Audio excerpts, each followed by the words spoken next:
Who would you listen to when it comes to trans topics? A mathematician who was literally ruled by a federal court as not being an expert at all on gender or trans topics and was caught reading explicit fiction in public? Or someone who is an actual trans person and has a PhD in transgender development and well-being? Your choice.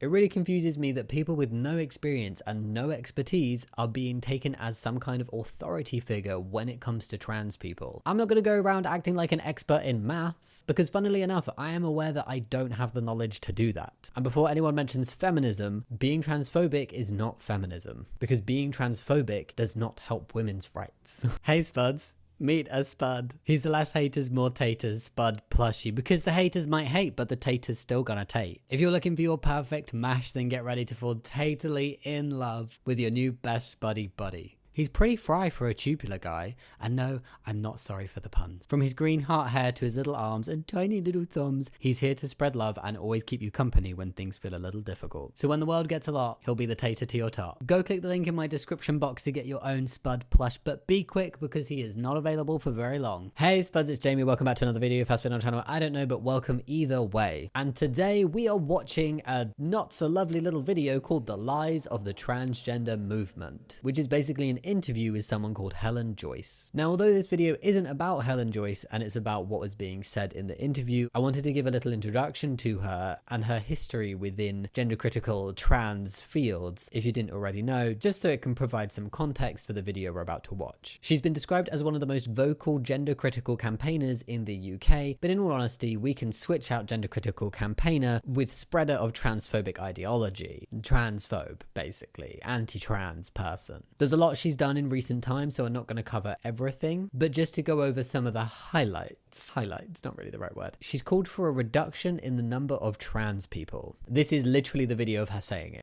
And yes, in the meantime, while we're trying to get through to the decision makers, we have to try to limit the harm. And that means reducing or keeping down the number of people who transition. And that's for two reasons.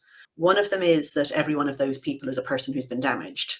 But the second one is every one of those people is basically, you know, a huge problem to a sane world. Like if you've got people that, and whether they're transitioned, whether they're happily transitioned, whether they're unhappily transitioned, whether they're detransitioned, if you've got people who've dissociated from their sex in some way, every one of those people is someone who needs special accommodation in a sane world where we re-acknowledge the truth of sex. And I mean, the people who've been damaged by it, the children who've been put through this, those people deserve every accommodation we can possibly make. But every one of them is a difficulty. She'll say stuff like that and then say stuff like this. Also, I would really do take issue with the idea that it's not what we're saying, it's how we're saying it. The fact is, I have said everything as kindly and nicely as I can, and I still get told not to say it. If that was her thinking things are being said as nicely as possible, I hate to know what her phrasing would have been of reduction in trans people had she not been so nice about it. I would also say that there is an issue with what she is saying as well. It's not just the way she's saying it. Even if things are being said nicely by transphobes, even if transphobic stuff is said nicely, it is still putting a bow on top of a turd. There is no way that you can say to a man who identifies as a woman but insists he is a woman that fine, he can do what he likes, but he can't actually come into women-only spaces, and you reserve the right to say that the reason is because he's a man. That doesn't offend him.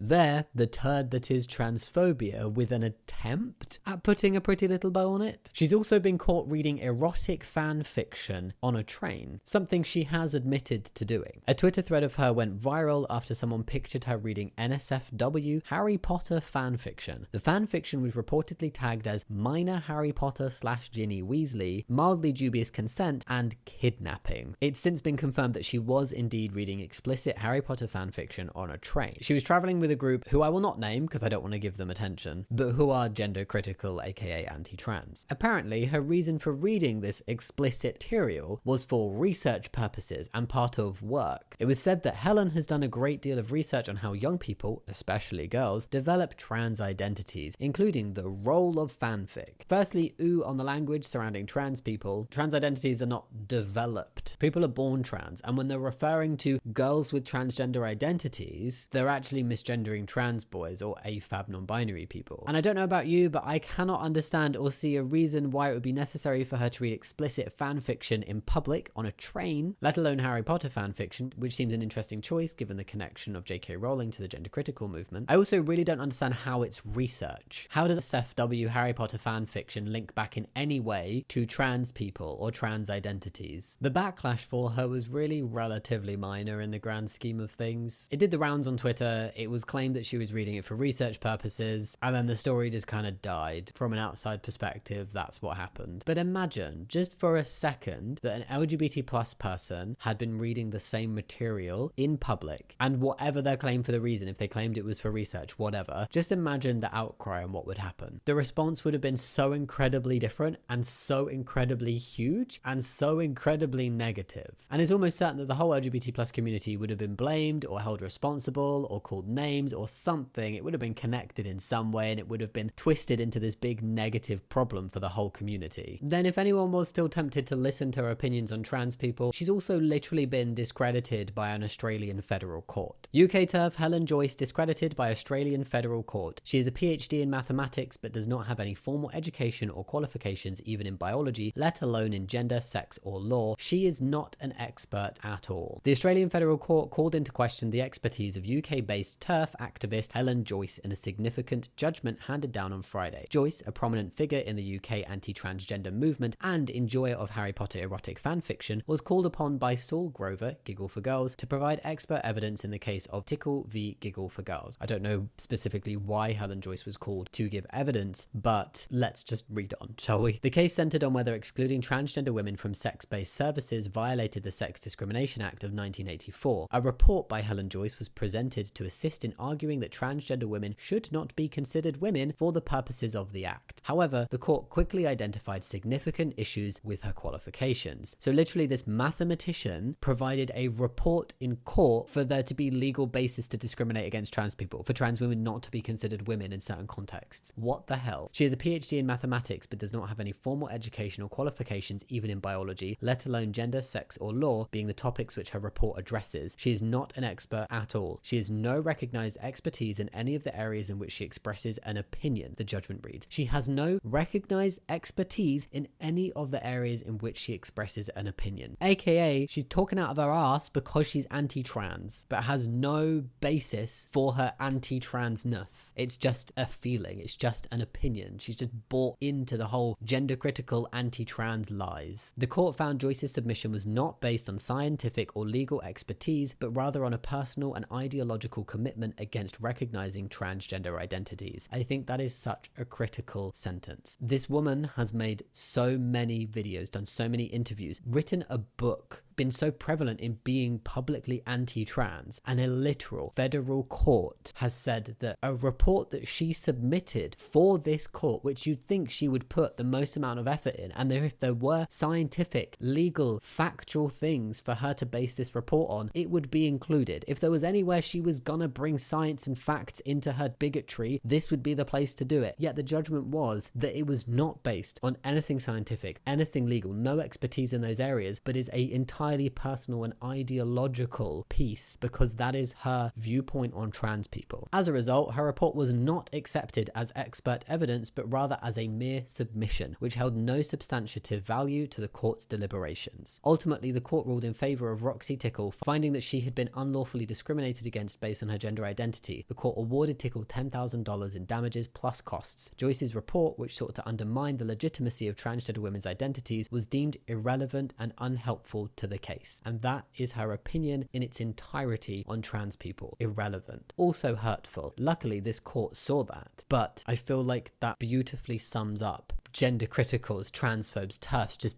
bigots in general, and particularly ones who try and be intelligent with their bigotry and aren't just shouting, I hate trans people, but they're actively trying to reduce trans people's rights in quite an insidious way. But it's a personal and ideological viewpoint that is completely irrelevant to actual trans people and how we should be viewing trans people and how we should be treating trans people. The court case was significant in Australia as it reaffirms transgender people's right to be free from discrimination. There is more to Helen Joyce, but I felt like these were the the most important things to talk about to give a context on the video that we're about to react to together. That someone who's been ruled by a literal federal court as not being an expert at all on trans topics and has no recognized expertise in the area that she is so vocal within. Why is she so vocal? Why is she speaking with such authority on something that she does not have the knowledge to speak on? And why do some people listen? And Helen Joyce is just an example within many. I'm talking about the background that she has, not from a personal standpoint, not as a personal attack, not even as a personal discussion. This is a anti-trans person who spreads anti-trans bigotry. This is why it's so ridiculous that they are listened to and given these platforms, because look at what she's done and what she said, and the fact that she has literally no expertise or authority at all to speak on the topics that she is speaking on. So now that we've established Helen Joyce's lack of expertise and the fact that when she speaks about trans people, it's coming from an ideological and opinion-based perspective, I wanted to introduce my actual expertise in the area, not as a flex, just as a comparison, so that if you are new to this channel, you can understand where I'm coming from when I'm dissecting the video that we're about to watch. Firstly, I'm trans. I'm a trans man. I am 30 years old and I've been transitioning since I was 17 years old. My existence and my life experience has given me a hell of a lot of knowledge on being trans. I've also spoken to a lot of trans people, both casually in my personal life and as part of my job. I've heard from so many different experiences and I've seen the journeys of so many different people. And then away from my personal experience, because I know a lot of people will be saying, well, you're just biased then, this is all coming from a personal and ideological standpoint for you. I've also got a PhD in psychology where my thesis was on the development of trans people, not trans identities developing through childhood, but the development of people who are trans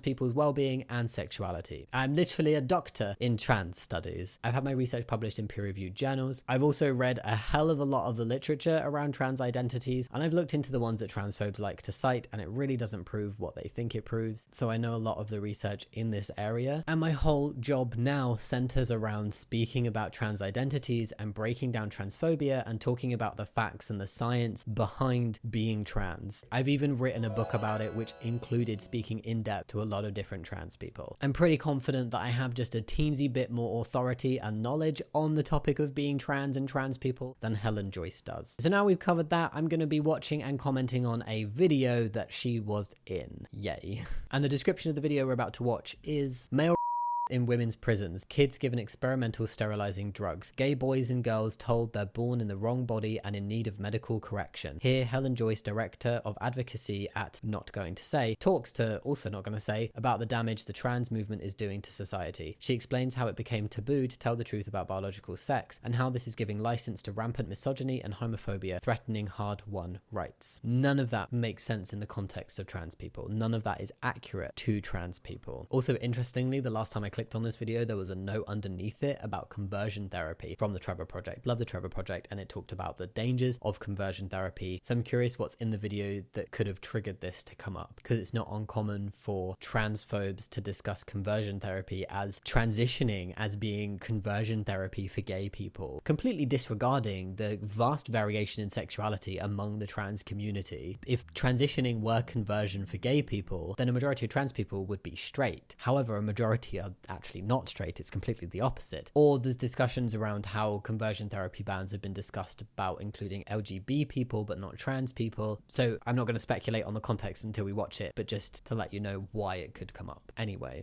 They've made it taboo to speak about material reality. Young people today think identities and what you identify as is unbelievably important. In schools, children are taught that what makes you a boy or a girl is what you feel like. How do you know what you feel like? You compare it to stereotypes.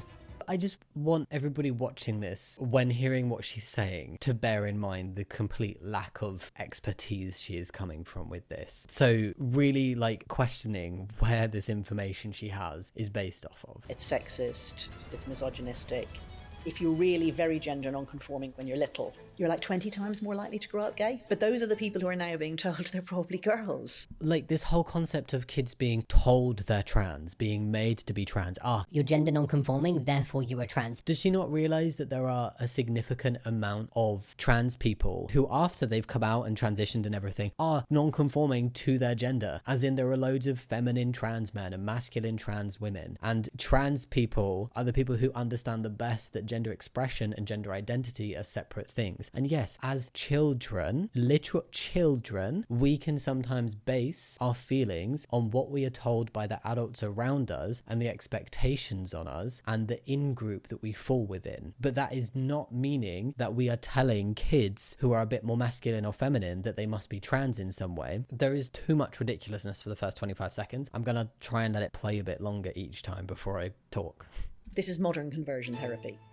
Oh, sorry. Literally 2 seconds later, we see why the Trevor Project had a conversion therapy warning on this video, and it's because she literally just described transitioning as modern day conversion therapy for gay kids. But like I said, if that were at all the case, which it is not, then a majority of trans people would identify as straight when they come out and transition. But that is not the case. I'm delighted to be joined in conversation with Helen Joyce.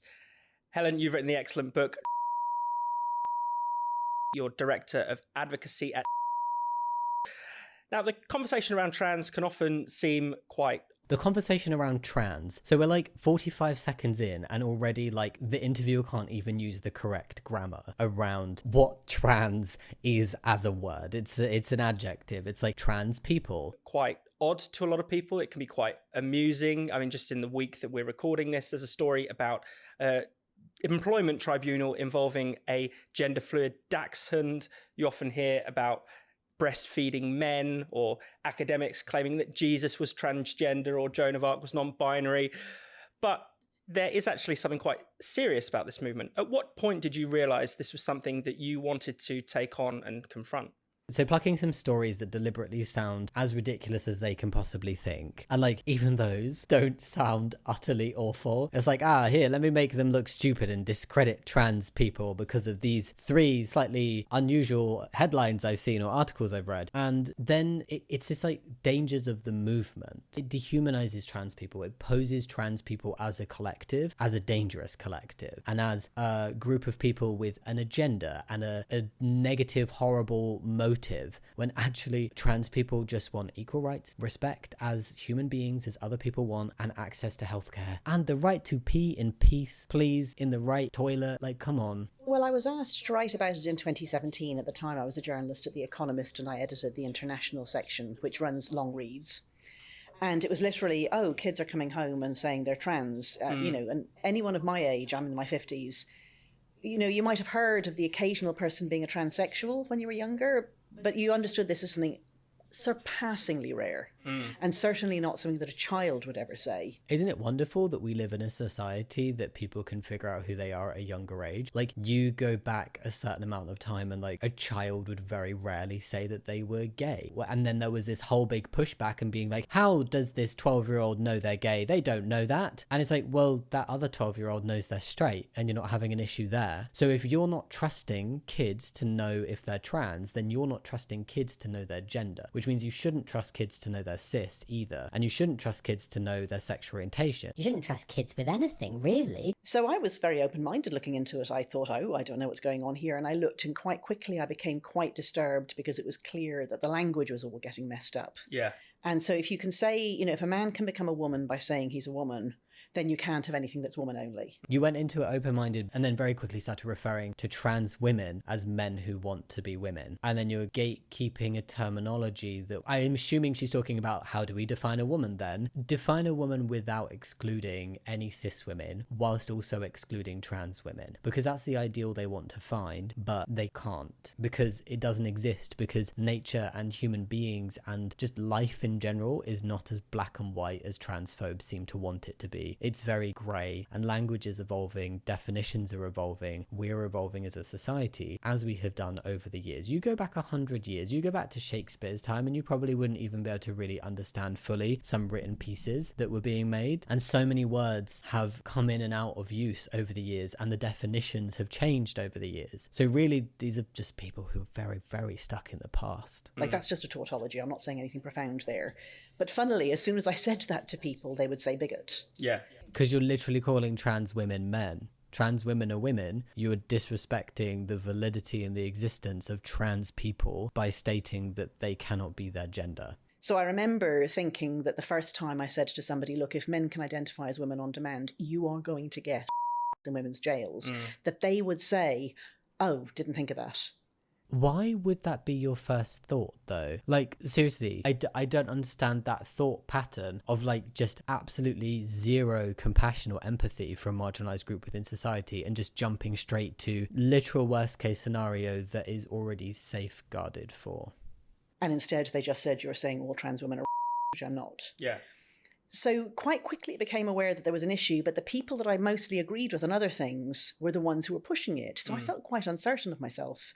And I spent about a year just watching it quietly. And then by 2018, I'd become convinced there was a real issue here, that this was the pointy end of a real, a generational shift and a political movement. That's a real way to say I spent a year diving down a Twitter rabbit hole and getting into an echo chamber of transphobic people. That is causing very profound harm. Yeah. And I wrote a big, long read, which ran in Quillette that year, which divided it up into the harms that happen to women, to children, and to gay people.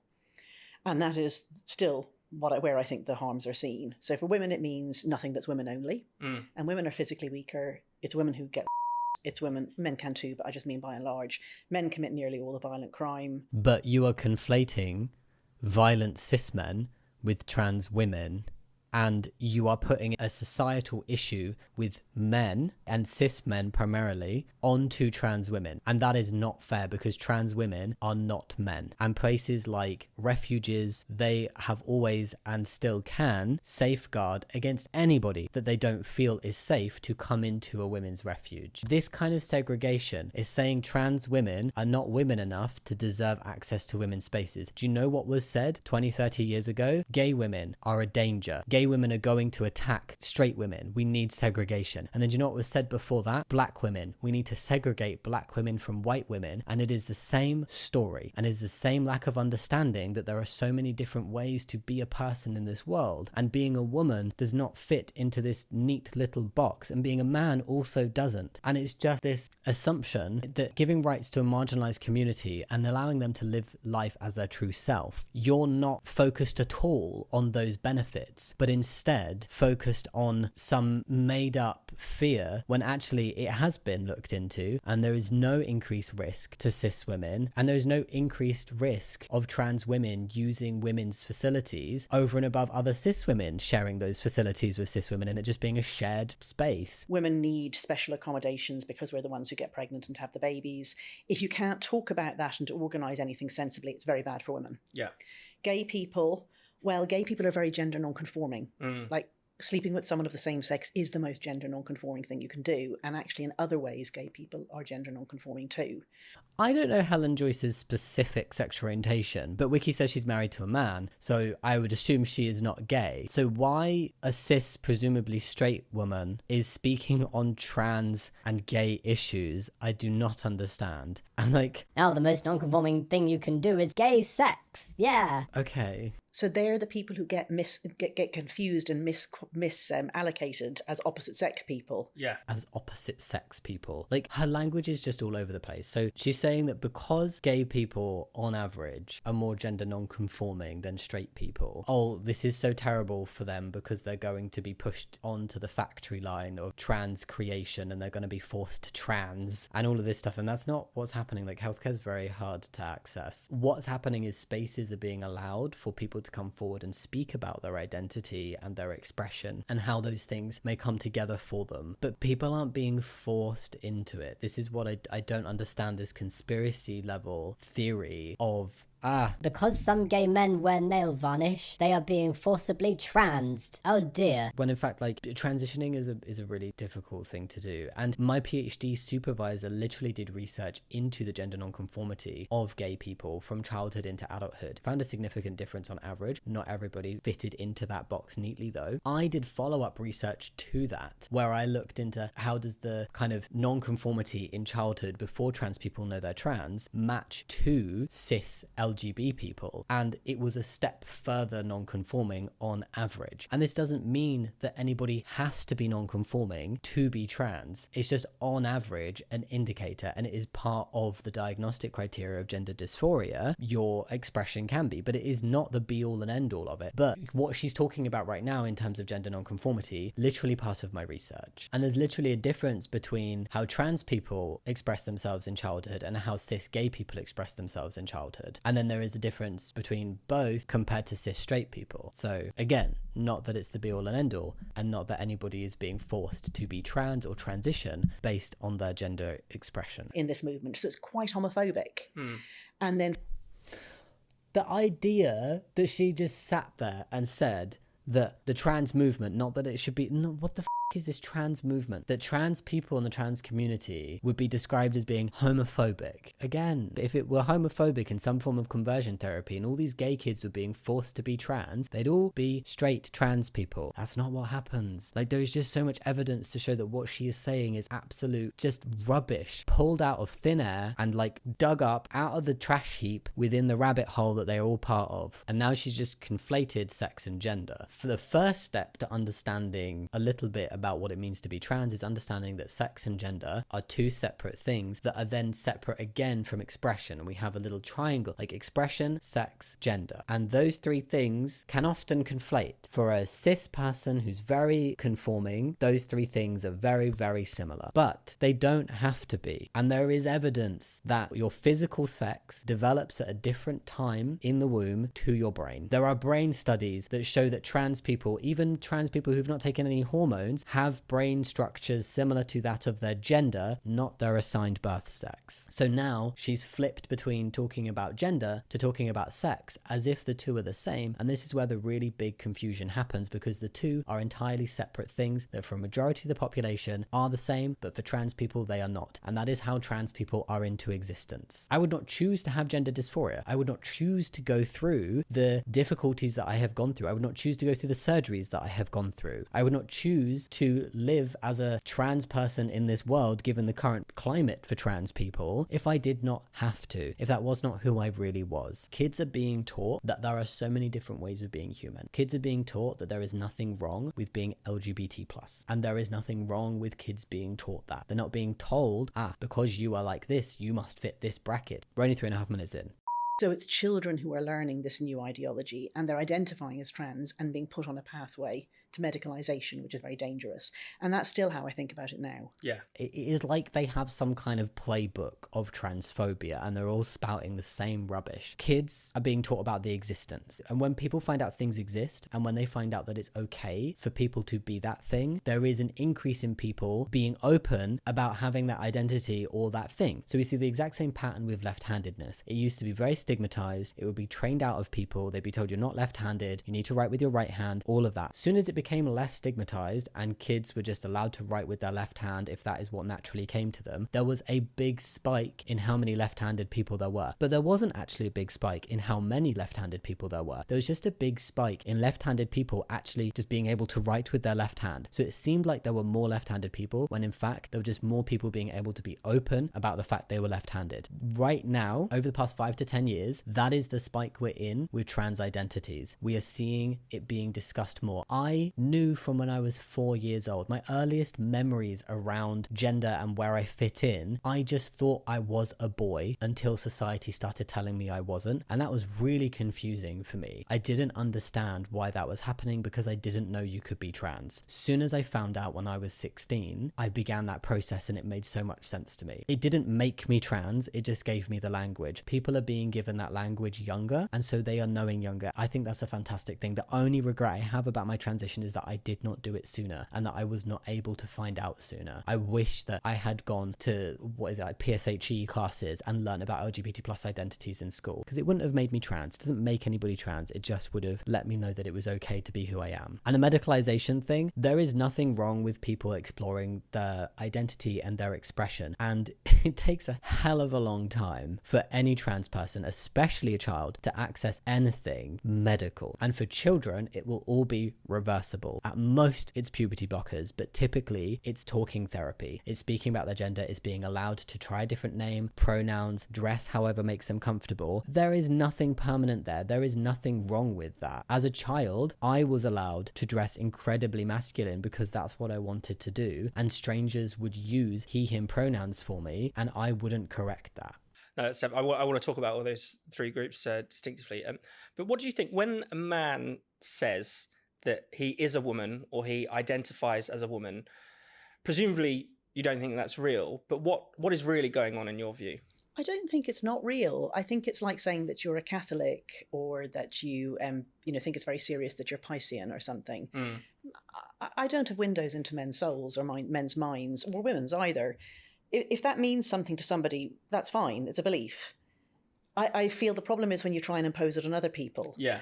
And the problem is that's, when people are saying, I'm really a woman, when they're actually men. The ideological belief is what she has just said. Her belief that trans women are just men who think they're women. That's the ideological portion. Trans people's existence is fact. Trans people being their gender is fact. And it doesn't need to be backed up by science, but it is. And what I don't get is like, what skin off your nose is it to just let people be? And I'm like, if you don't get it, if you don't want to accept it, if you don't want to, in your mind, think of a trans woman as a woman, I'm not trying to force you to do that, but just don't stick your nose in to other people's rights and lives where you literally don't understand anything. It is automatically an imposition on other people, because what they mean is the things that are set aside for women, I have access to.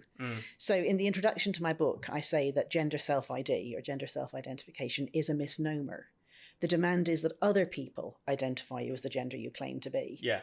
And that's not true for other belief systems.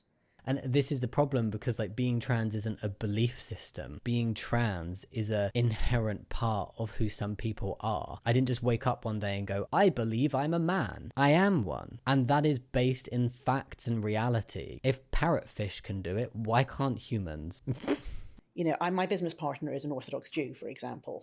And of course, when I go to visit him in his house or I go for Friday dinner, I obey the rules. I turn my phone off. I don't touch light switches and so on. But he knows that I don't believe any of that. And he's not telling me that's how I have to live at home. But have you gone and written a book about how people shouldn't be Orthodox Jews? I'm not saying that's my belief. I'm just saying, like, has she gone out and campaigned and been like anti-Jewish in any way? Because what she's just described is like, firstly, being trans is not the same as being religious at all. People are not born with a religious belief. That is a taught behavior, and that is a learnt belief system passed on from the people around them. That is not what being trans is, and that's not how being trans works. Completely separate things. But if we run with her little example for a bit, because she clearly doesn't understand trans people and trans identities, you still respect how your religious friend lives their life, and you abide by those rules and respect those rules when you are in their presence and in their home. Not really the same now that you've written a book,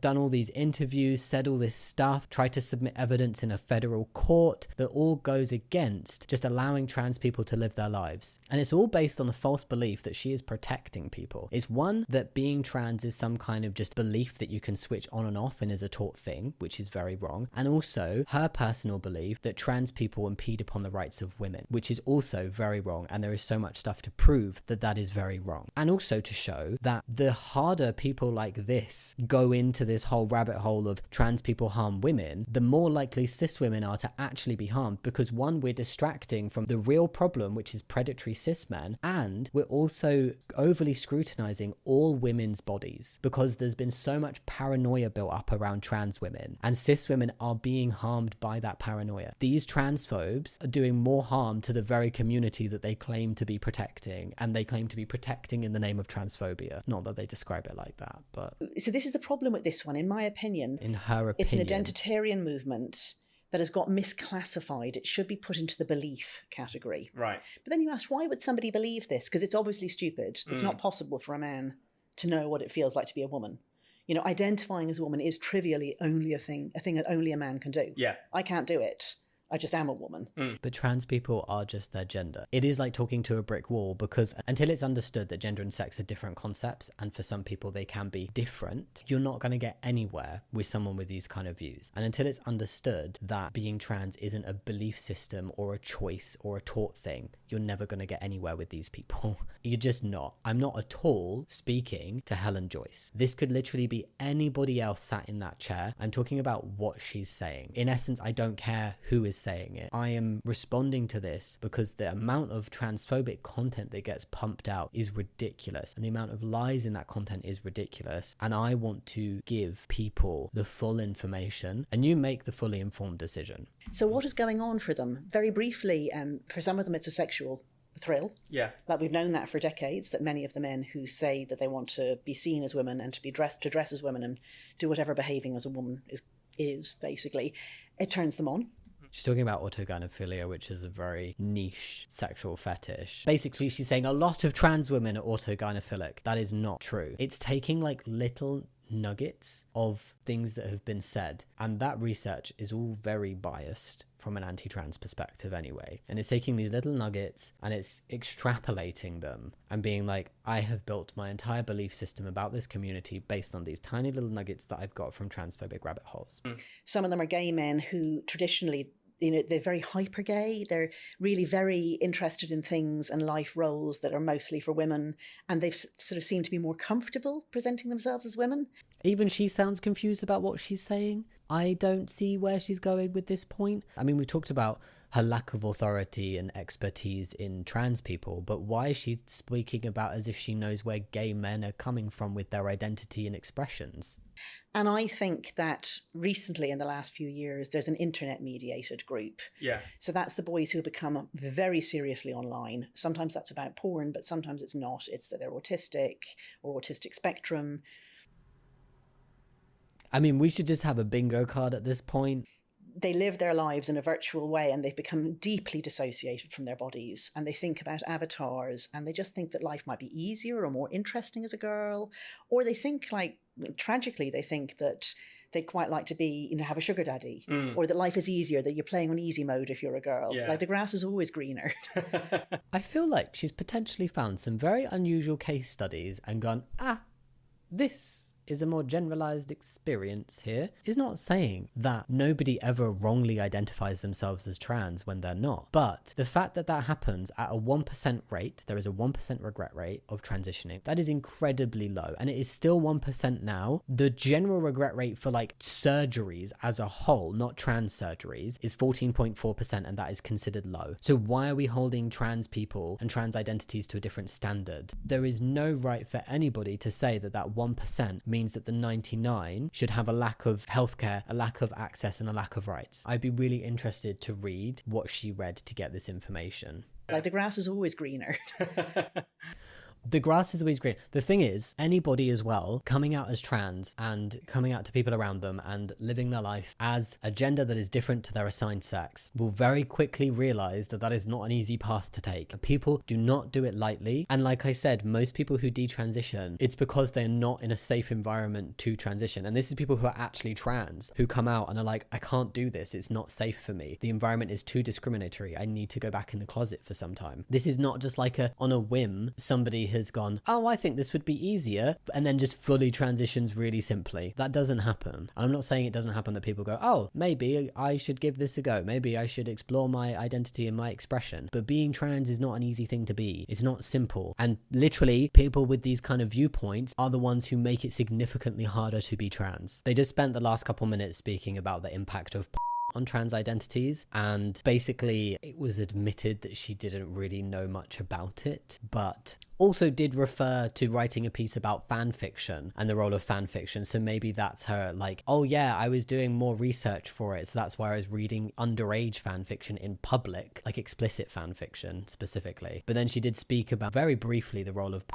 trans identities, but she's literally admitting that she's saying this having no idea if it's actually true. I'm not the expert. This is all an assumption that she is making. There's plenty of transphobic research out there and people willing to do transphobic research, so surely somebody would have done it if they thought there was any merit to it. There just seems to be like excuse after excuse after excuse of why she thinks and why transphobes in general think that people are identifying as trans, and it's like they will go to any lengths to grasp at these straws rather than admitting that, oh, no, trans is a valid identity and some people are just trans. No, it's because it's spoken about in schools. It's because men want access to women's spaces. It's because of this reason and that reason, and they're just like, oh my god, it's all these other reasons, rather than just admitting people are trans, because there's no evidence for these other reasons aside from maybe some very old research done into autogynephilia, but that is a separate concept to being a trans woman. So it's not actually research into trans identities or trans people. And do you think when a man identifies as a woman, a lot of the time it is this, whether it's a view of womanhood or perhaps it's simply a stereotypical view of womanhood, is it simply the fact that we associate wearing dresses with being a woman or being submissive with being a woman?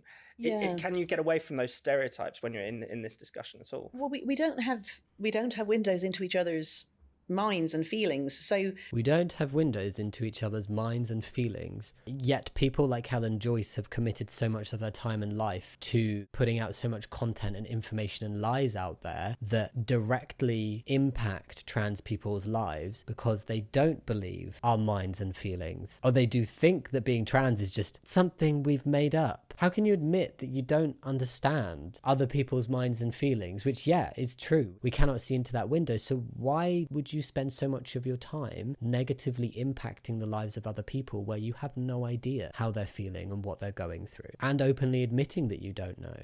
When a man identifies as a woman, like, he can't know what it feels like to be a woman, but also women don't only feel one way. And it's this assumption that trans women are like this uber over stereotyped version of a woman, and that's all they understand, and it's just not recognizing that they are women with a different experience. Just like you can be a trans woman, you can be a tall woman, you can be a white woman, you can be a black woman, you can be a gay woman, you can be a straight woman, you can be a blonde-haired woman, you can be a brunette woman. Like, there are so many different ways of being, and there are so many different ways of being a woman. I wouldn't expect a straight woman to understand the experiences of a gay woman. So therefore, why would you expect a cis woman to understand the experiences of a trans woman? And trans women and trans people generally, I don't sit here and go, I'm exactly the same as a cis man. I know I had a different life path, but it doesn't make me any less of a man just because I had a different experience with that. So like, she doesn't know how trans women feel or why people are trans. I mean, she should know because it's out there. She's just not done the reading. And of course, the things that are ineluctably female are things that no man can do. I mean, no man can get pregnant. No man has periods. Oh, bye, trans men. Bye. Move with the times. We know a lot more than we knew 50, 100, 1,000 years ago. We do not need to be stuck in the past. We can update our medical, scientific, factual knowledge on the world as we learn more things. No man goes through menopause.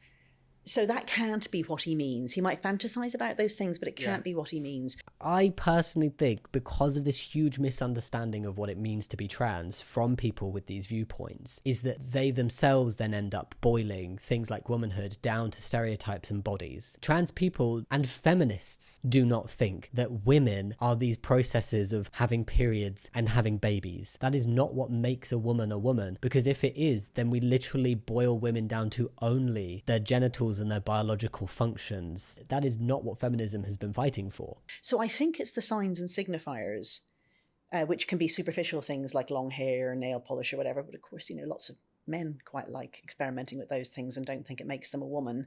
How she's presenting things and what she's saying is so jumbled. It does not make sense. This is not logical, what she's saying. Like, oh, it can't be that, and it must be this, but then there's men that do this and don't identify as women. What on earth is going on? Maybe trans people are valid. That's potentially a conclusion that should be come to one day. I mean, it seems notable that men who identify as women tend to dress in a quite pornified way, frankly. Like, it's quite hooker out, you know, hooker chic, you might call it. I'm running through the trans women I know, and I'm like, wow, that is deeply offensive and wrong. But also, the way a trans woman dresses doesn't make her more or less of a woman. Whether it's incredibly scantily clad or really masculine, that trans woman is still a woman. And as a trans person sitting here, yes, not a trans woman, so I'm not going to speak from a personal perspective of being a trans woman. Obviously I can't, neither can Helen Joyce. None of the trans women I know and know of do not fit into this category, and that's a really bizarre thing to say. Really bizarre. It's never about, you know, remembering everybody's birthdays and picking up the socks and that sort of thing. Not a nice grandma ever. No, I think what they're identifying as is being objectified.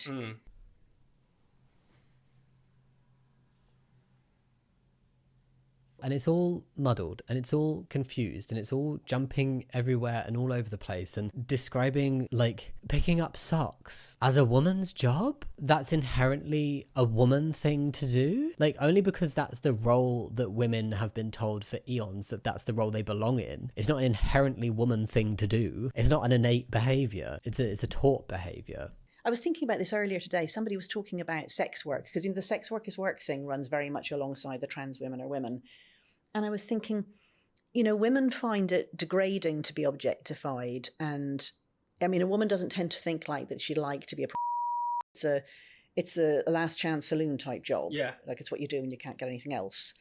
Not for everybody. Yes, that does happen. And actually that happens with higher rates among LGBT plus people. But it's also forgetting the fact that it is a choice for some people. And they take power in that. Whether they're cis, whether they're trans, whether they're straight, whether they're LGBT in some way. This whole conversation, it's not just negative towards trans people, but sex work in general. Or, you know, I mean, most of them are on or have had horrible life circumstances, or their boyfriend is pimping them. But it's a fact that a lot of men seem to think that it would be quite exciting to be paid for sex. And they're like, you know, no one's going to pay me. But if I was a woman, they might. You know, aren't women lucky they get paid for sex, whereas we have to pay for it? Where is this coming from? I can absolutely see where that court was like, this is just opinions and ideological thoughts out of somebody's head that don't have any basis in expertise or the reality of situations. Because like, if I talk about something, I'm going to put something on screen that shows you where I got it from, or I'm going to describe where I know that from, or explain my own background with knowledge on something. Like 99% of what she said and 100% of what she said that relates to the trans community, it honestly just feels like she's gone, oh, there's a thought here. I'm not going to tell you where it came from. It's just my brain. I'm not going to tell you where my brain got it from. A transphobic rabbit hole. There's no actual explanation as to why she came to these conclusions and where she got this information from. I think it's one of those asymmetric things that men who are identifying as women are imagining that they'd still be men with, well, they will still be men, but I mean... It's such a core level of transphobia. I'm getting more and more irate. And I think that's the thing. Like, I feel like anybody watching this who's a bit on the fence or not trans and just wanting to learn more, I almost want to apologize, but then I don't want to apologize for the fact that I seem irate and frustrated. And that is in stark comparison to the calm demeanor of the people in the video I'm reacting to. But that's because this is incredibly personal to my life, to the lives of people from a community that I am part of, who I see shat upon every day, who I see rights being taken away from, who I see massive amounts of societal discrimination being pointed towards. And videos like this add to that negativity within trans people's lives. And they cannot even get a cohesive reasoning out. There's nothing of substance in this video that backs up what they are claiming. It's all just a string of thoughts. And I'm getting more and more irritated each time they refer to trans women as men who identify as women, because that is sending out messaging to people who don't know anything about the trans community that trans women aren't women, they are just men who identify as women. And that is so wrong. It is the most core level of transphobia to just be like, trans people are not their gender. You are living in the past based on a bigoted ideology if that is your viewpoint, and you can have that viewpoint. That is not what I am trying to change. I'm just trying to break down this transphobia because there are so many lies in this video. With men's interests, men's attitudes, but they're able to slot into the woman role. Like, you know, a man who thinks, gosh, I wish people would pay me for sex, doesn't realise that if you're a woman, he wouldn't feel like that. Yeah. Do you see what I mean? Yeah, no, that makes sense. That makes sense. I think that's a problem. The interviewer, it seems to be, I don't know who he is or his personal knowledge, but the way he's talking, he seems to be one of those people that just doesn't know anything either and is like hearing all of this, all of these opinions and all of these like plucked out thoughts and like, oh, maybe it's this, maybe it's that. And just going, yeah, that makes sense. And that's why these types of things are so dangerous to the trans community and are so harmful. Trans community aren't causing harm. Trans community aren't dangerous. This is what's harmful to the trans community, to a marginalized community who face such high levels of violence and discrimination, particularly trans women. The rates of domestic violence, the rates of assault, the rates of murder, and the rates of just general discrimination and violence against trans women is astronomically high, and particularly for black trans women. And none of that is recognized or acknowledged even for a second in these types of videos. And when it comes to younger people, particularly young children, it seems to be the inverse. It seems to mostly, in recent years anyway, it's girls identifying as boys, and it doesn't seem that there is a sexual driver in the same way. I mean, some people say there is. So the thrill of thinking that you might be a woman for a man is called autogynephilia, which is it's from the Greek for love of oneself as a woman. And so autoandrophilia would be what a woman might feel. And some people say there is autoandrophilia. Right. It doesn't seem to be anything like as common, and it does seem to be in lesbian women, if there's any of it. I mean, this is what I've heard. I have not witnessed this at all, I have to say, but I'm just, for completeness, I'm saying there are people who say this. It does seem that the girls are identifying out of womanhood rather than into manhood. They're hoping to identify into privilege, I guess. So how does that pair with trans women? If we're saying that trans men, and I'm not going to use the horrifically transphobic terms they use to describe trans women and trans men. If they're saying that trans men are identifying into male privilege, how does that correlate with the existence of trans women? It's like in direct opposition with it. And like, yes, great, let me identify into male privilege and straight into being trans, say goodbye to the cis privilege, which is huge, by the way. And there is an acknowledgement that trans men who reach a certain stage of transitioning and get read as men, like all the time, that counts for myself, do gain this level of male privilege. That is not why I transitioned. That was not even in my head. I've never even heard of that being in a trans guy's head. I know a lot of trans men. None of them would say that this even factored in to why they transitioned. And all of them, myself included, face discrimination, face difficulties within medical settings, face things like death threats and violence because we are trans. Like, people don't choose this. And yes, some trans men may gain male privilege depending on the context of their personal transition and journey, but they also are trans and face discrimination and hurdles because of that. It's just such a blinkered view. They don't want to be objectified. There's a strange phenomenon where the man is the default human and the woman is the marked human. The gender is marked in the woman. That's the point of the title, The Second Sex, that men are the real humans and women are the second type of humans. So I can tell you we don't feel like the second. I feel as fully human as any man does, as far as I just hope so. Yes, my subjectivity feels to me as real as I think other people's subjectivity must feel to them, although I can't access it. So if you're a girl and you've registered the fact that the men are the real humans and you're the support humans, and you think, I don't feel like a support human, what you're told is that means that you feel like a man. Yeah. So you're being told that, this idea that you identify as something, like if you identify as a girl, are you identifying as Botox and plumped lips and nail extensions and hair extensions and little handbags and very short skirts, and knowing that what the porn the boys are looking at in your class like is very degrading about you? Like, none of that feels real. None of that feels like me, a human being. And so you're told in school now to judge what your gender identity is, to look inwards. Well, if you look inwards and what you see is a real full human being, well, what you're seeing is not a girl, because girls aren't real human beings in that framework.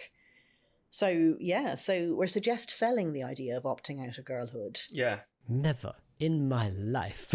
You're conflating a patriarchal issue with trans identities, and people are not told that they must be trans. This is not where trans identities are born from. And it's not to say that nobody ever feels they may be trans or identifies as such for reasons other than actually being trans. Obviously, there is a level of regret rate, like I mentioned earlier, 1%. Clearly it happens sometimes, but really very rarely. And what she's painting here in this video, and just generally when she speaks about trans people, is acting as if the one-off cases, the minority of instances, that 1% and different portions within that 1% are actually the majority, and they're actually the 99% or the 100%. And never does she give any space to the 99%, where clearly that is not what is happening and never did happen.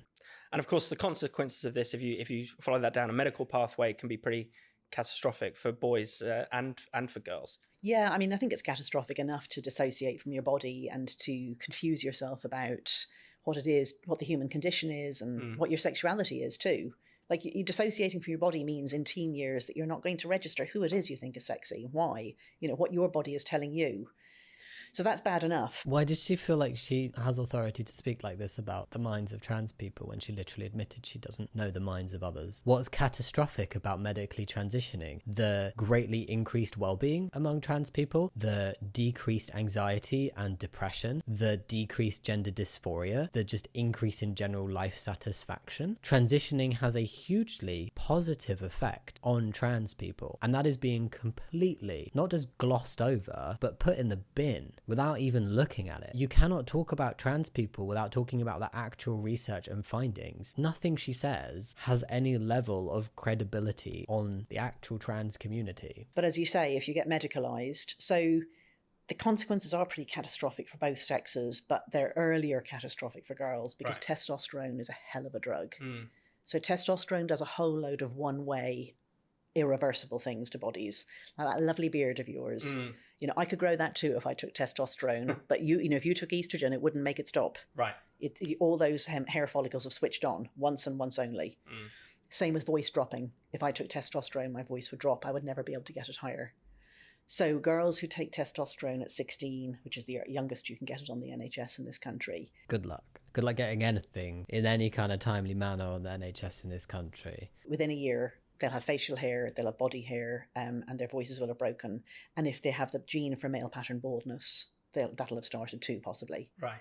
Within a year, for a very small number of people, within a year, they may have some decent level of facial hair, but it's relatively uncommon. Never known somebody to start male pattern baldness in the first year. Yeah, the one thing that is very likely to happen in the first year is voice breaking. What they're brushing over right now as well is to reach that point of starting testosterone, the hoops that person will have had to have jumped through. There will have been appointments, lots of time between these appointments, and then lots of having to prove yourself as being trans enough to be given this treatment. And at 16, if we're not trusting trans kids, and in the UK it's so rare to start testosterone when you're 16. I know quite a few trans people who identified as trans really young and didn't get testosterone until after they were 18 and didn't get puberty blockers. Not that that is happening now for any trans kids, but the process of getting those hormones is long with a lot of questions, and they have not discussed that at all. The one thing she's said that is better than a majority of transphobes is admitting that testosterone and like hormone replacement therapy cannot start until 16, because so many of them gloss over and say medical transition, irreversible changes for children, and don't clarify the age brackets. But yes, 16 is the youngest, but it's still very unlikely that anything would happen pre-18.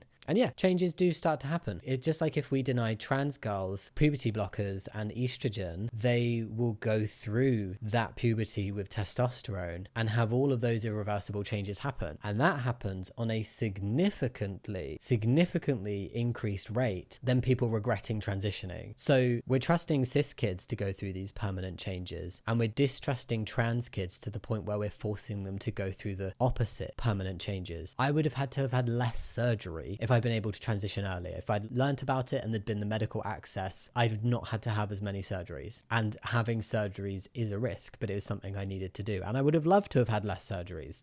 And also, testosterone is really terribly bad for your female sex organs. It causes atrophy of the vaginal lining. It causes the uterus to atrophy as well. So women who are on testosterone for more than a few years are going to have to get it all removed. I've been on testosterone for nearly 13 years. I have not had to do that. I have no issues. I get things checked out regularly to make sure everything is still okay. It's still okay. Yes, some people, dysphoria-wise, get a hysterectomy. And yes, some people experience atrophy. I discussed this in a previous video, and it is something that cis women can experience when going through menopause often as well, and it is something that has treatment for. It's not a big, bad, horrible, serious deal. Of course, that makes you sterilised. Does not make you sterilised. Literally, there have been trans guys who've been on testosterone for many years and have come off and have either had eggs harvested for IVF treatment or have fallen pregnant. It's a myth that testosterone will make you sterile as a trans person. And boys taking estrogen, like estrogen kind of doesn't undo the things that testosterone does. So if you want to look like a girl, that feels like a tragedy. But on the other hand, if you change your mind, it's much less of a tragedy for a boy. But then the push is to try to start earlier or to block puberty so that you never go through the testosterone-driven changes. And we're really realizing that doing that is a very bad thing for a developing person, to take what are called puberty blockers to cut off the testosterone. Like, we think that's going to have effects for your bones, for your brain, obviously for your sexual organs, because they mature during puberty. And yet nobody has an issue with cis kids with precocious puberty taking them. This has never been a problem. And just like with any medication, there can be side effects, and those are highly monitored. Doses are adjusted, and if anything is not looking right, then medication is stopped, just like any other medical treatment. They make it seem like, oh, If trans kids specifically take puberty blockers, everything is going to go wrong. It's terrible. There is no care. There is only negligence. and it's like, that's not the case. And even though they're wrong, at least they could have this same energy for any kid who takes puberty blockers, whether it's as part of a transition if they're a trans kid, or for precocious puberty if they're a cis kid. Although I guess some trans kids have experienced precocious puberty and taken puberty blockers because of that, but you know what I mean. They don't have an issue with precocious puberty, they have an issue with trans kids. They don't have an issue with puberty blockers, they have an issue with trans kids. for your future fertility and for your sex drive, by the way. How are you meant to know whether you're gay or straight if you block your puberty? Yeah.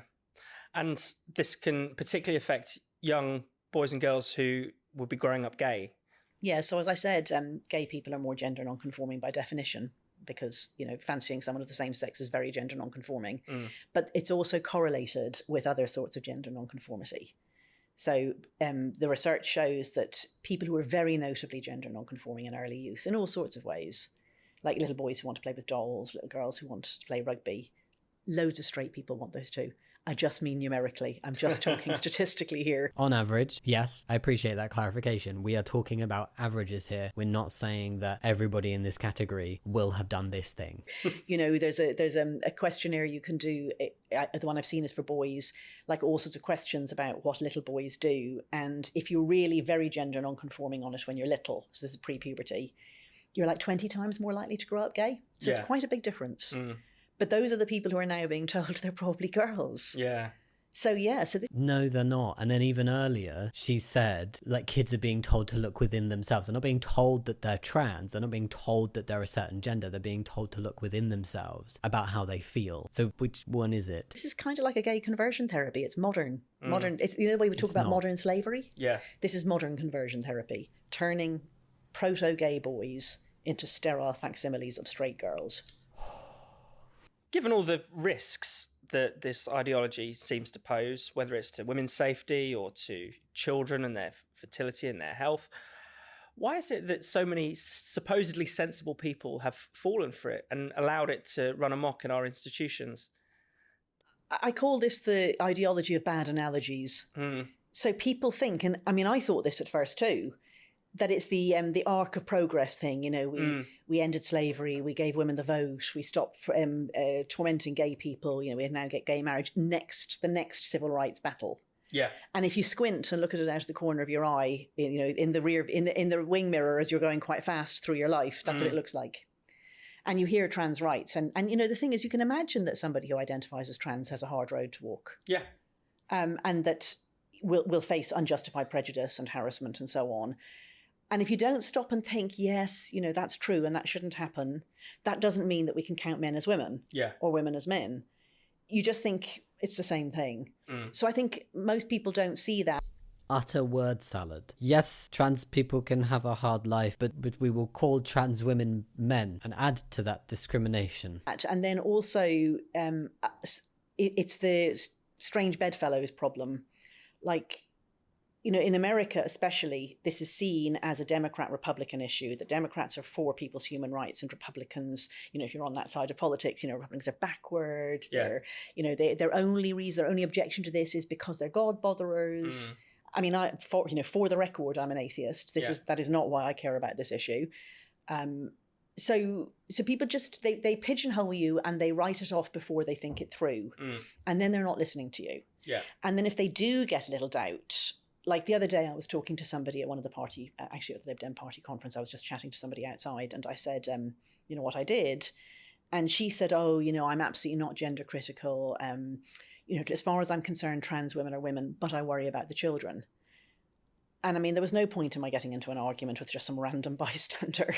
But what I should have said to her was, "Well, that makes you, you know, that makes you gender critical. That makes you a TERF. Yeah. Like, what do you think I am? Like, I'm not. I all I care about is people not being hurt. But you say that trans women and men who identify as women and want to be women, that person sounds like they are 8 years behind in the trajectory of like kind of having that viewpoint of trans women or women. They sound very much on the fence. And it would just take a conversation of like, why are you worried about the children? This is why trans rights and respecting trans identities and allowing trans people access to healthcare is not hurting children. Unfortunately, some of those people fall into gender critical and TERF circles before they learn the facts of the situation. But what about trans people? Nothing that has been said in here is actually factual reality of how children are negatively being affected. And there's so much evidence to show that children who come out as trans and are like, I am trans, if that identity is respected and supported, their well-being is significantly higher than if it isn't. So what are you protecting children from? Being themselves and being happy? A 1% regret rate? So we're just gonna absolutely disrespect and hold back the 99%?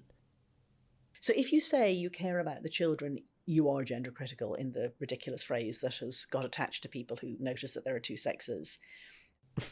Transphobe, not gender critical, transphobe. That's just like a pretty little label that's been come up with. It's a specific type of transphobia. It's this type of transphobia that when speaking to people who are on the fence can be used as it's very insidious. It sounds very intelligent. It sounds very calm. It sounds like it is based on reason. But then actually, if you know the facts of the situation, none of this has actually made sense in relation to trans people and the trans community. And like I said, she's extrapolating case studies and individual scenarios and part of that 1% and that 1% of regret to be as if that is the entirety of the situation, and not acknowledging that gender and sex are separate and can be different. I wouldn't call the person who said, I view trans women as women, but I worry about the children, as transphobic. I would view them as not being sure and not knowing enough on the situation to exactly understand what's going on. It's not that having a concern automatically makes you transphobic. It's then acting on that concern, using that concern to speak out against the trans community, calling trans women men who want to be women and trans men women who want to be men. Those things all together are what come to create someone who's gender critical / TERF transphobic. There's leanings. If you have a concern over children, it's like, okay, if somebody just pushes you over the edge in the wrong way, you could potentially fall down a transphobic rabbit hole like we've seen with a lot of people. But then they're not directly misgendering a trans person, which is a very core part of being transphobic. I think the whole worrying about the children is a misunderstanding rather than pure bigotry. But if you then say it somewhere, you will get attacked. My colleague, she lost her job for saying this. So people know. She didn't say trans women are women, but I just worry about X. That if they say something, they will get into trouble, so they go quiet. And then finally, I would say so much of it is so utterly ridiculous, as you said in your introduction. You know, gender fluid dachshunds and these enormous men, like vast human beings pretending to be women for the subjects of sports. Like, it's such like deliberately emotive language of like these enormous vast human, they're so big, oh my god, these Vikings pretending they're women and destroying women's sports. Just for clarity, trans women have been able to compete at Olympic level for 20 years now. There's been no domination of women's sports, and it's only become an issue since it's become a culture war issue, and there's actually no evidence that there's domination or issues occurring. Men are not deciding to be women so that they can compete in women's sports and win medals, because I mean that's really disrespectful to elite women athletes who train really hard, because a man off the street wouldn't just be able to say I'm a woman and then win, because that's not how it works. And it's also not taking into account the fact that there are actual professionals, experts, and people with knowledge and expertise that handle all of this and make those decisions, and there's set rules for anybody competing at certain levels of sports that they have to meet, and that includes trans people. I don't know how somebody could not laugh. But it's so ridiculous, you think it can't be happening. Yeah. And that's part of how it's happened, because people think, no, it can't be happening. Does that also mean that cis women who are larger, who are vast, big human beings, are not allowed to compete at sports? She's exaggerating. Where's her tinfoil hat? And do you think language has played a role in this? Because I think that, say, for instance, if we weren't talking about trans women in women's prisons, for instance, it would be impossible for a male person to be put in a female. I feel like this is the first time that he's actually said trans women. Maybe I'm wrong, but he's been saying men who identify as women for the whole video, as far as I can remember. For a male to be put in a female prison if we weren't using that kind of language, if we didn't accommodate that kind of language. I mean, it's entirely a linguistic movement. There's no sense in which a trans woman is a woman except linguistic. Yeah. Because in material reality, he's still a man because we can't change sex. Again, like, this is why they will never understand, because of the whole gender and sex being separate things. So literally the only sense in which he's a woman is the language. Yeah. In your mind, under your belief system, but not in reality and factually. I mean, I would like people to start saying men who identify as women. It's such a common thing that transphobes are like, don't police my language. Don't tell me how I can refer to other people. No, I will not use the term cis. No, I will not use the correct pronouns for a trans person. And now she's like, I would like people to start calling trans women men who identify as women. Because it's neutral. I'm not saying claims to be or pretends to be or anything that's casting aspersions. I'm just saying he identifies as one. I'm not even very sure what identifies as means, but anyway. Yeah. Didn't she just use the pronoun he?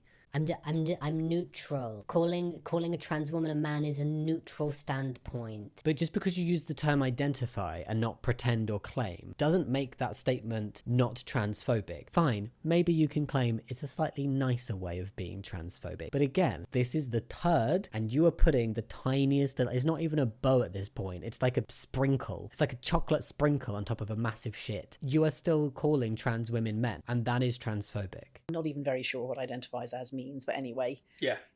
But then it would remind everybody he's a man who identifies as a woman. And then, of course, you get to the wretched pronouns. Like, it's funny. Wretched pronouns. Pronouns seem like such a small issue when you start on this. Everybody starts by like, well, I have no problem with using preferred pronouns. I was there. Yeah. I use preferred pronouns in places in my book because I wouldn't have got it published otherwise. So not because you were being respectful, not because you thought it was the right thing to do, not because you had a moral compass on it, not because you had compassion towards trans people. No, because you wanted the book published. But you think it's such a small thing, but as soon as you say the man is a woman, as you say, you've given away 90% of your argument. Yeah. Because you're left with like, oh, trans women are women. You know, she's a woman, but she's not the sort of woman who should be in women's prisons. Well, why? Well, because she's a trans woman. Oh, are you transphobic? There's actually been cases of cis women being put in a man's prison because they were deemed to be trans women. There was like this grandma who took estrogen and they thought she was a trans woman, so they put her in a man's prison. It's also so common for trans people to be put in facilities that don't match their gender. This is a great risk to trans people, even if they are placed in the correct facility. So a trans woman in a woman's prison and a trans man in a man's prison. They're often segregated, and that's typically for their own safety because they are trans, and trans people face a really high level of discrimination and violence. Why are we only discussing violence within prison when it comes to trans people and specifically trans women here? And then also, let's acknowledge for a minute that a man would pretend to be a woman. And I'm not talking about trans women here because trans women are women. I'm talking about a cis man pretending to be a woman for nefarious reasons. That is a separate issue to trans people. That is not trans people's faults. That is not trans people's responsibilities. And it does not mean that trans people should not be treated with dignity, respect, and like their gender. If there were to be a predatory cis man who pretended to be a woman to get into a woman's prison, that is an issue with the predatory cis man and predatory cis men in general, who are really the people that we need to be putting our focus on in terms of protecting women and children. That does not mean that we get to penalize the trans community. And it's also the case that whether that person is a trans woman or a cis woman, if they are dangerous and violent in a way that would require them to not be within the main population in a prison, that's going to happen. We can have violent and predatory cis women as well. And just because there may be some bad eggs of trans people does not mean the whole trans community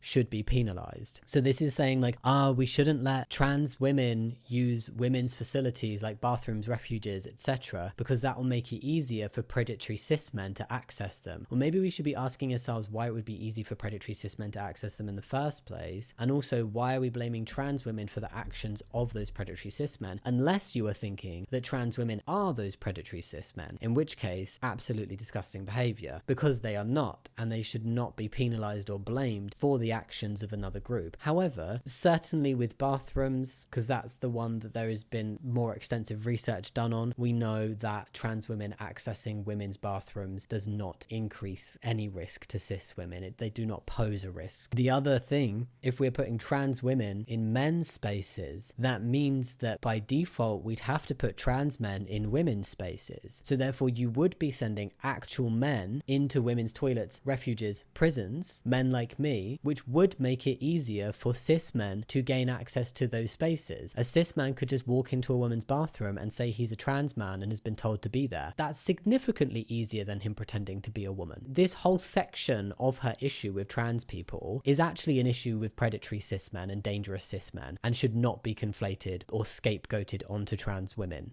As opposed to saying, look, he's a good, bad, or indifferent man. I don't know why he identifies as a woman, and I don't care, but he's not a woman, so he doesn't belong in women's prisons.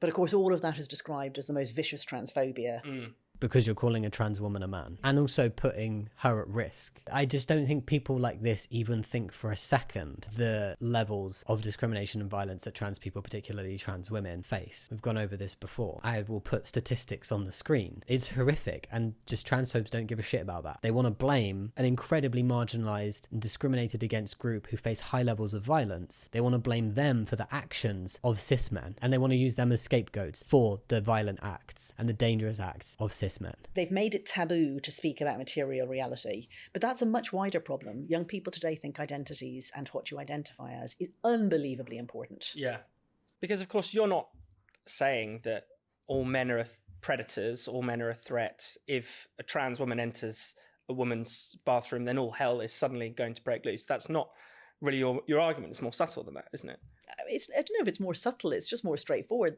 They're not women. So they're men. So if you want to have a woman-only space, you have to keep men out. Yeah. Like, that's the most obvious tautology.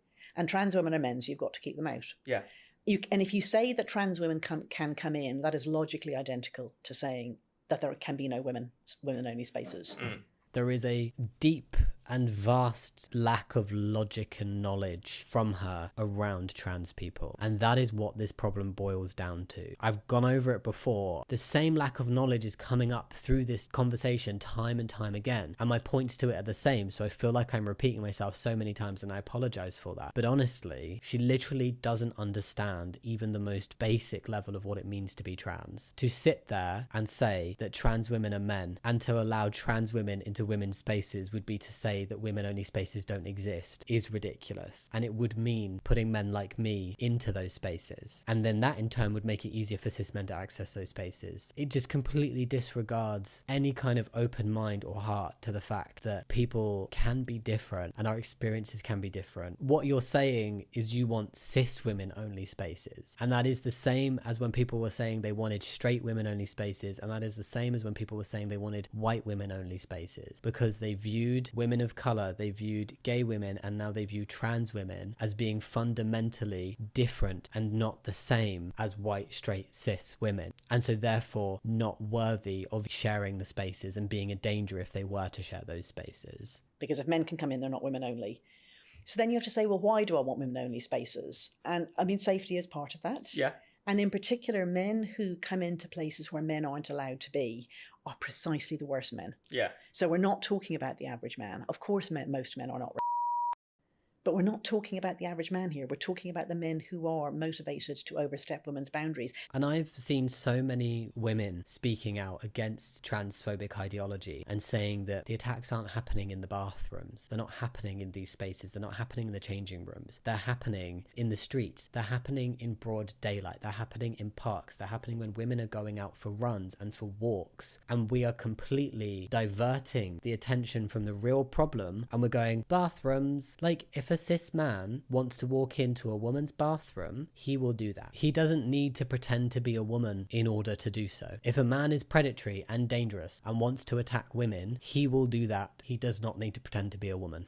You don't have to say, loads of men are rapists, to be aware that the guy who's following you up your living garden path might be one. Yeah. You know, so the men who come into women-only spaces are not good men. They are men who have listened to women saying no and have decided to ignore it. Yeah. Exactly, but they are not trans women. By her definition then, she's just said men who go into women's spaces are not good men. And she's also said trans women are men, and that trans women are men that go into women's spaces. So I don't know if she intended this to be the conclusion of all of those different statements that she said, but the conclusion of her statements is, unless there is an incorrect statement that she said somewhere, she therefore must view that all trans women are bad men. That is the sum of what she has just said. And this is some of the most horrific type of transphobia.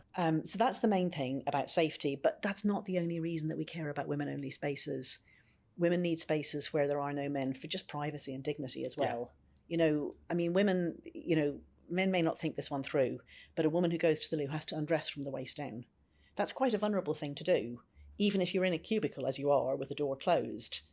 So you just rather a bit of built-in redundancy between you and the class of human beings that contains nearly all sexual criminals. Yeah. That's a very specific thing to bring up. Like, it's a factual statement. Going to the bathroom in public, you have to get somewhat undressed in public. An interesting concept. There is a lockable door. If somebody wanted to attack somebody behind that lockable door, they don't have to dress up and pretend to be anything other than who they are and being an attacker. It doesn't make it easier for cis men to come in and break down that locked door if trans women are allowed in there. I'm sure at least a portion of men do think about the fact that you have to undress from the waist down, because sometimes they poop in public and some men sit to pee. So you want your door on your cubicle and the door on the mixed toilets, and you want it around a corner, and you want it at the end of the run so that men can't hang around outside and claim plausible deniability.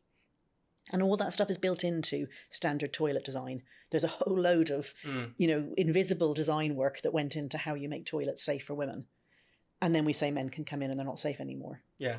But we're not saying men can come in. It's so exhausting. The sheer lack of understanding, the sheer lack of knowledge is exhausting. Some places you'll go and men's and women's toilets will be in separate areas, like literally like across a hallway from one another. Majority of the places I go, like shopping centres, airport toilets, there is one entrance and you go one way for the men's and one way for the women's. And having experience of using both, they're quite similarly designed in terms of privacy. And sometimes the men's can be even more convoluted because of urinals just being out and there not being a locked cubicle. What I don't get is if any man wanted to go in one of those bathrooms, he just goes the wrong way and goes in. Doesn't need to pretend to be a woman to do that. And even just in political spaces, you know, where people might not be vulnerable necessarily, surely women have a right to organise as women, lesbians as lesbians, gay men as gay men. Yeah, I'm for single-sex spaces for men too. Like, people often ask me this like it's some sort of gotcha, and I'm like, where did I ever say that only women can have single-sex spaces? It's not a gotcha. I don't feel like many, if any, trans people and people knowledgeable on trans issues would use that as the gotcha, because there's too many others. So gay men in particular do need them. Like, if you're from the sexual minority, you need to be able to self-organise to support each other,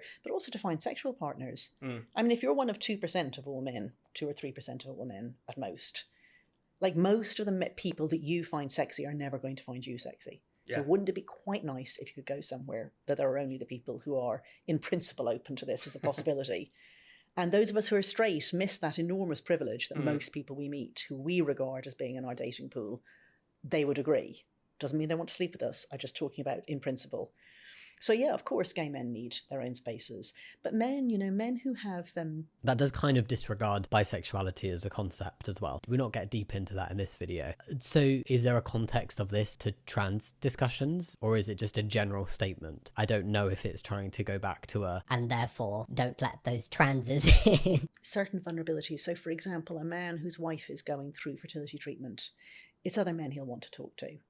A man who has male cancers. A man who has lost his wife. It's a different experience to a wife who's lost her husband. There's all these groups that... And there are trans groups where people can meet to discuss things that within group very much relate to. But there is a big crossover because people without certain organs and body parts will not have the same experience as other people. How would my experience as a man losing his wife differ to a cis man? Why could I not find camaraderie in that group just because I'm trans? I don't really see what she's getting at. And then trans people are often just so forgotten within a medical setting in terms of cancer screening and treatments and other types of screening and treatments. This has just gone off on a bit of a tangent, because if trans people aren't being like, no, I as a trans man must be allowed in a help group for men with prostate cancer, because also a man who hasn't and doesn't have prostate cancer won't be able to go into that group. It's specific to things, not gender. And this is again where the whole not understanding that gender and sex are separate and can be different is causing a great hole of knowledge. It's not saying that there cannot be a choice as a cis woman with ovarian cancer or going through fertility treatment that you cannot discuss with other cis women having the same experience, but it's also saying that trans men should also be able to gain that support without being viewed as a woman or disrespected as a man. An old friend of mine, his child died of cancer a long time ago now, and he has got a lot of support in a male-only reading group that he's been in for a long time. You know, a bunch of things have happened to these men over time, and it's each other they turn to. Yeah. I don't need to say women might be rapists to justify that. Of course, yeah. It's what they want. Yeah. And just want to get your sense of where we are or where we're going at the moment. It seems we've got a new government. They seem to have accepted all the recommendations of the Cass review. They haven't overturned the ban on puberty blockers, which seems like good news. It's coming from a place of a lack of knowledge again. And actually, in terms of the Cass review, the government might be going, but the British Medical Association refused to endorse the findings of Dr. Hilary Cass. It claimed the review contained unsubstantiated recommendations, and its council called on members to publicly critique it. And this was in September this year. There's been a lot of critiques of the Cass review as well. I feel like we should be listening to the medical professionals when it comes to medical treatment. So just because the government has decided to be transphobic and uphold transphobic things like banning puberty blockers, it doesn't mean that the medical community and the actual experts and specialists in this field agree with that, because they don't. And it doesn't mean that the scientific research supports that, because it doesn't.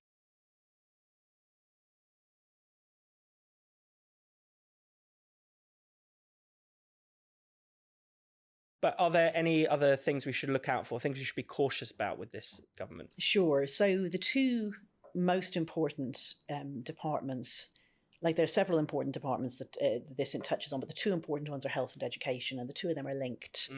People who know about this talk about the school to clinic pipeline. So in schools, children are taught that what makes you a boy or a girl is what you feel like. How do you know what you feel like? You compare it to stereotypes. You compare it to stereotypes. It just shows how deeply stereotypes are ingrained in transphobes' mindsets, that's where they go to. And there's been so many instances of her talking about bodily functions, stereotypes, as an identifier and as a marker of sex, she would say. Well, that's making all children unhappy. It's sexist, it's misogynistic, it confuses children about material reality, and it creates gender distress. Well, those kids will in time end up in the clinic. Yeah. So you have to stop it in schools. But also the other way around, the clinic acts as a pull for the children in schools. So not many children have ever taken puberty blockers. It's a very small number, but their mere existence makes it possible to imagine that boys can become girls and girls can become boys, and require schools to answer the question, what do we do about a boy who says he's a girl or a girl who says he's a boy? All of that needs to stop. Yeah. Schools need to just start with material reality and child safeguarding. No child can change sex. We have to be clear about everybody's sex to protect children. That's basically her saying ban trans kids. Ban them from being able to exist. Nobody goes into the wrong spaces. Rules are written in words. The words have to mean what they really mean. Boy, girl, male, female, he, she, boys here, girls there. I think this completely disregards the actual research out there. Obviously, this whole video has completely disregarded the actual research out there and the actual experience of trans people, but specifically among trans kids, as I've mentioned before, those who are supported and are allowed to live as their true gender have better well-being than those who are not. They have comparable well-being to their cis peers. Then follow-up studies have shown that a vast majority of kids who identify as trans will still identify at a 5-year follow-up at 97.5%. And then another study also found that 98% of trans adolescents who started puberty blockers continued with gender-affirming treatment into adulthood. There is a plethora of research that shows the continuity of identity within trans people from childhood through to adulthood. And there is a plethora of anecdotal evidence from the trans people themselves. If transphobes would ever sit down and speak to a group of trans people in a respectful way, I mean, it's very hard to sit and have a conversation. It would be easy for Helen Joyce. It would be hard for a trans person in the other chair just to sit there and have their gender and their identity just completely disrespected. I wouldn't expect a trans person to go through that, and I wouldn't blame trans people for not wanting to speak to her or anybody with these types of views. The scientific community, the medical community supports trans people, supports trans kids, supports trans adults, supports transitioning. Only when you have to separate the sexes. Mostly we do everything together, but when we do separate them, it has to be by sex. And that requires us to say that there's nothing a doctor could tell you that says that this boy is entitled on doctor's orders to go into the girls' spaces or vice versa. So now we're teaching kids to not trust doctors at all and say that doctors are wrong. The medical professionals and the people that specialize medically specifically in this area as well, they are wrong. They don't know what they're talking about. That's just so ridiculous. So those two departments are really closely linked, and there's a bunch of policies that cross the two of them. Schools policies, as you said, the ban on puberty blockers, the implementation of the CAS review, but also the upcoming stuff about conversion therapy. Yeah. So if those two departments work together well, and they return us to understanding children as, mammals born with a sex, not to be lied to or manipulated into thinking they could be the opposite sex, not confused about it, not left in danger by lying about sex. This is genuinely very difficult to listen to, like genuinely so hard, because there is so much evidence that proves her wrong and she's just ignoring it. And people with these belief systems are just ignoring it, and they're just ignoring the cries from the trans people out there and the trans kids that these viewpoints are hurting them. This is causing real world harm. And we can see in the studies, we can see in the peer-reviewed papers, we can see in the medical journals that trans kids should be and deserve to be supported, and trans people of any age deserve to be supported, deserve to access appropriate healthcare. Then we can get an awfully long way. And if we solve it in schools, where no one can have a gender recognition certificate because no one is over 18, then you can start to think about other spaces like prisons, rape crisis centres, changing rooms, workplaces, where all the same principles of safeguarding, dignity, privacy, fairness, and so on come up. So I think you fix it in schools, and that means those two departments. And it's very heartening to me that Wes Streeting decided to keep the ban on puberty blockers. It gives me hope that he understands these issues. And I mean, of course, he's a gay man himself. Yeah. That doesn't mean he understands trans issues.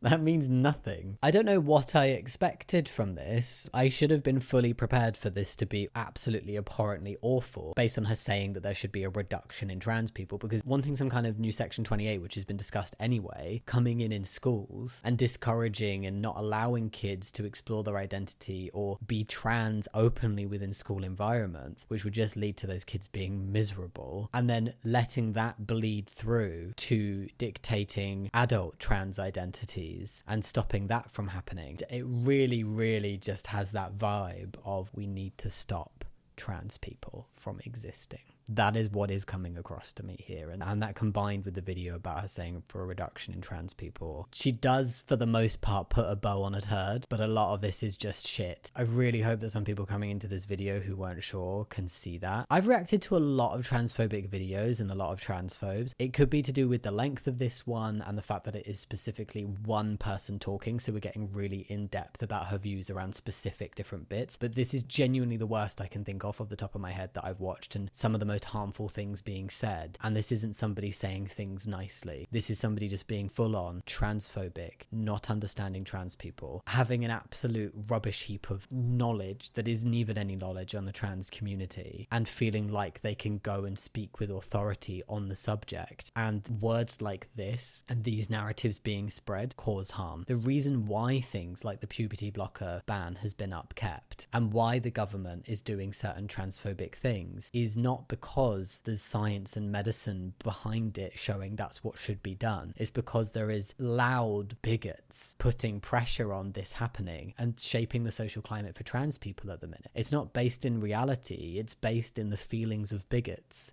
So hopefully he understands that gay children, I hate saying gay children, children don't really have sexualities, proto-gay children, children who are likely to grow up gay, hopefully he understands what they need. And I hope that Bridget Phillipson keeps the draft schools guidance that was written by the Conservatives, which was pretty good. Those are the two things I'm hoping for. Helen Joyce, thank you very much. Thank you for having me on.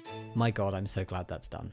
That was a hot pile of garbage. I think the two things that really stood out to me is that conversational pipeline where she was describing her viewpoints around bathrooms and trans women, where it ultimately led to the conclusion that unless she said something wrong, there must be an opinion in there. I would assume that all trans women are just bad men. And that's, I think, one of the worst just put out there viewpoints. And then just constantly referring to trans women as men, and then misgendering any group of trans people that was discussed. And then at the end, the description of like stripping back basically trans people from public life starting in schools and stopping trans kids from being able to identify as themselves and be respected within a school environment, stopping people from learning about what it means to be trans, and then taking that up outside of schools and denying access to correctly gendered spaces for trans people, so denying trans women access to women's spaces, and I would presume trans men to men's spaces. And it's very convenient that that never came up as a question or a point of like, if you're pushing all these trans women into men's spaces, what are you doing with trans men? What are you doing with the trans men who have penises and beards and deep voices and would never ever be accepted going into a woman's space? What's happening with them? I think that's very telling. I think it's very telling that 90% of what she spoke about was like abstract concepts and thoughts and opinions, and when she did bring research into it, it was not research that was directly related to trans people and was not relevant to the discussion around trans people. And conveniently, there was no discussion or questioning on the actual research out there, allowing her to just say statements of like, you know, the dangers and stuff of trans women in women's spaces, and then not questioning that and being like, well, what evidence is there for that? And what about this evidence that shows that that isn't actually happening? And then what about this evidence that shows that trans women are not dominating women's sports? Like, there was no pushing, so I can only assume that the interviewer shared her opinions, or at least was buying into them in the moment, even if he didn't go into it initially feeling that way. So yeah, that was that video. I need a nap. That was a hard watch. If you've stuck through it to this point, thank you very much. I hope you could learn something. I hope that you could be given some tools to take forward if you hear these kinds of arguments elsewhere. And yeah, go comment down below if you want to. Think about giving a thumbs up and subscribing, but no pressure. And as always, thank you so much for watching. I'll see you next time. Much love. Bye.